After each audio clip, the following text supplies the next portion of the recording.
Reimbursement is show me the money time. This is the way that many healthcare facilities, whether a one physician office or a big, huge hospital complex, receive most of their payments for services to their patients. Let's discuss some of the various ways that the money can be paid to the facility. The methods of compensation will differ depending upon the health insurance plan held by the patient. One is fee-for-service, then there's capitation plans, and episodic care. Fee-for-service reimburses the healthcare facility for each individual service, procedure, or treatment provided to the patient.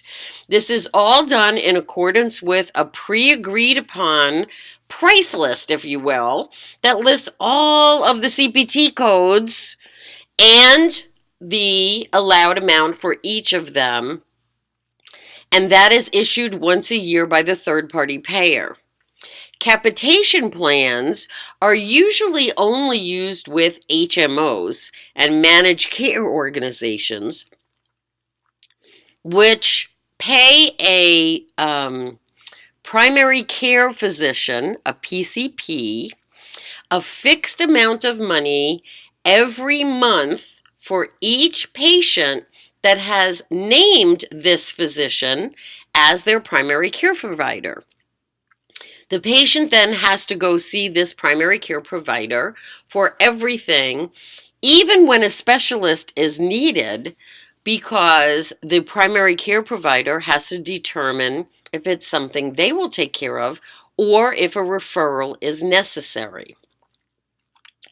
The primary care provider will get their monthly stipend for each patient, whether they actually see the patient or not. And it does automatically cover a certain list of basic services that would be provided then for no additional money once the patient is actually seen.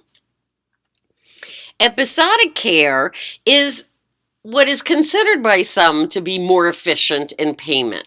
So episodic care is payment by diagnosis code in the shortened version of the explanation, because the third-party payer essentially says, well, if you tell me what's wrong with the patient and you are following the standard of care, I already know what you're going to do for the patient, so we don't have to spend our time looking at every little thing that you did for the patient. Just tell me what it is, and we'll give you one lump sum for the whole episode of care. Okay, for those of you who have learned about DRGs, diagnosis-related groups, which is the methodology that Medicare uses to pay hospitals for inpatient services to Medicare beneficiaries, DRGs are a form of episodic care. But in most cases, the patient or the beneficiary will have to make out-of-pocket payments as well. And there are three categories of these patient out-of-pocket payments. The first is a copay, and this is a fixed amount that the patient has to pay every time the patient goes to a particular type of encounter. So there may be a fixed amount to go to the primary care physician, for example, of $15. But if the patient is seen in the emergency room, their copay may be $50. It doesn't matter what the diagnosis is or the treatments are, the copay is always the same exact amount. Coinsurance is different because this amount will change. It is done on a percentage basis of the entire cost of the encounter. So this is going to depend on what the problem was, where the patient was treated, and how much it costs for the procedures provided. You may have seen this when looking at some some different types of healthcare plans where it'll say this is an 80-20 plan or a 70-30 plan. And that means that the coinsurance percentage is 80-20, means the insurance company or the third-party payer will pay 80% of the entire amount, and the patient will have to pay 20%. Or 70-30, the same. The third-party payer will pay 70% and the patient has to pay 30%.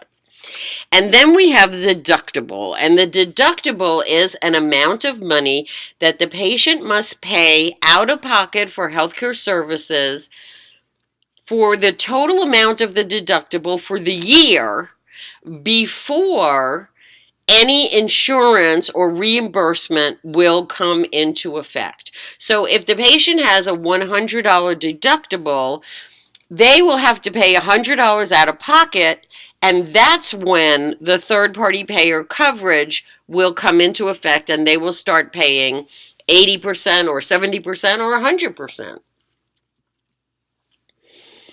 And how do we know what they will pay for?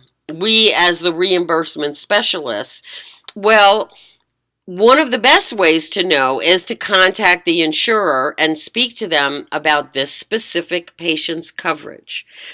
When it comes to other things, you can also get a strong idea from looking at NCDs, which stands for National Coverage Determinations, and LCDs, which stand for Local Coverage Determinations.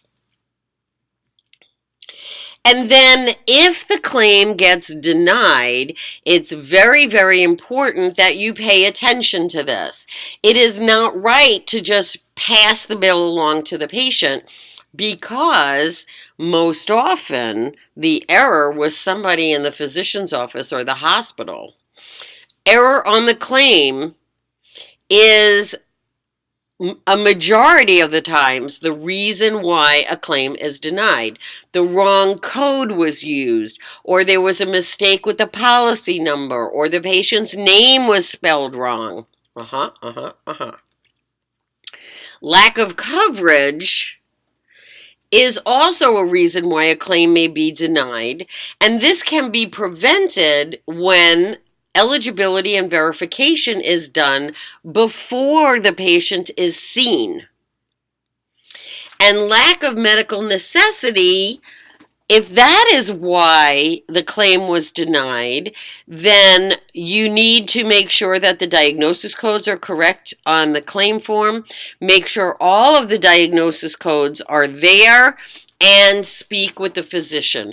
We're not assuming that the physician is doing something wrong, but usually maybe the physician forgot to document it, and so therefore the coder didn't know, and therefore the biller didn't know. We all have to communicate to make this a proper process. Okay, if you have any questions, please don't hesitate to ask your instructor. I'm sure other people have the same question.